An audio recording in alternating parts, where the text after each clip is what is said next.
Okay, so we are creating a visual journal entry of a landscape. You have a printout of a famous landscape, Light and Shadow by Martin Johnson Head, the Newberry Marshes. I've chosen this for you guys to help recreate because it has a nice example of sky, clouds, and some landscape textures there, okay? When creating a landscape, you want to work from the top to the bottom. We have three main parts of the landscape. We have the background, the middle ground, and the foreground. You can see in my sketch here, I have just done a quick outline of where my background is, where my middle ground is, which is your horizon line as well, that little kind of bluff of the clouds, and then I have my foreground, okay? I've also done a quick little sketch of the tree. It does not need to be anything fancy, all right? So notice I have my visual journal set up by opening it up, turning it vertical, clipping it with a clipboard so I can look from the top to the bottom quickly. I have my clip on the right-hand side because I'm left-handed. You most likely will have it the opposite and put your clip on the left-hand side. Okay, so once you have it set up, you are going to start painting. I have already created some of the basic colors, so this is just kind of the similar thing you guys did with our color rush. You need to look at the color that you have and do your best to match it. I have already worked with these a little bit to conserve some time. So I did a little bit of yellow mixed with blue, mixed with white to get that sort of greenish color of the sky.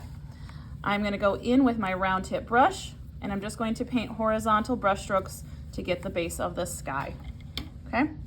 I'm going to bring these down to slightly the edge of my clouds because I don't want to have gaps. That's one of the biggest things you want to be careful of. When I paint on my own and I'm not working on landscapes, I actually create the background first and then build up other images on top. And so that's certainly an option if you feel more comfortable with that. Then you would just do a whole layer of your green sort of color for your sky to fill your entire canvas or space that you're working on. For this example, I'm just going to break it down into parts. Okay, so I'm getting a nice solid coverage, trying to make sure there's no thin areas. Okay, I am going to look at my sky and notice, for example, the corners are slightly darker. So I'm going to use the wet into wet technique here and apply a little bit of my blue right on top of that base color I've created for my sky to darken the corners at the top. I am noticing that it's slightly lighter as the sky gets closer to the top edge of those clouds. So I'm going to go ahead and go right wet into wet as well and mix up a little bit of yellow with some green here. One thing you may notice is that as I'm mixing my colors, I leave the brush loaded with that color and then I hold it up against my reference to see if I've matched the color. So that's a great technique if you're trying to figure out how do I match the color? Am I close? What do I need to add? Okay, so for example, we have this kind of nice purplish shadow in the clouds here. So first I know I need to make the color purple. And then I need to add a little bit of white to it. Okay, so I'm mixing that over here on the palette and I'm going to leave it loaded on my brush or covered on my brush and hold it next to my image to see how close I am to matching the color I would like. And then go back and adjust.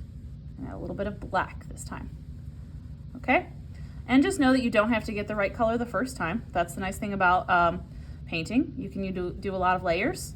You can adjust things as you need to. So here I've added a little bit more black. It's looking a little bit more like that color. Okay, so I'm going to take my color I've mixed up and just sort of roughly paint in the basic shape of the clouds, kind of working with that darker shadow area first. Notice it comes all the way down to my horizon line. I'm going to go ahead and bring it over like the edge of my tree trunk there because I don't want to have gaps.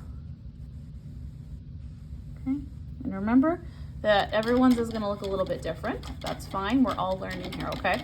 So now I'm going to work on, the next parts of the cloud here. So if I look at that color, there's a lot of pink in it. There's also a nice sort of a gray, a lighter gray. So I've put my darker value of my clouds down first, that nice purplish color. So now I'm going to work on the other values in the clouds. So I see sort of a purplish gray here. So what I've done is just added white to that base color I made, which was that dark purple. And I'm just going to layer that on there next. Okay? And I won't probably do this entire example through this video, but just to kind of get your basic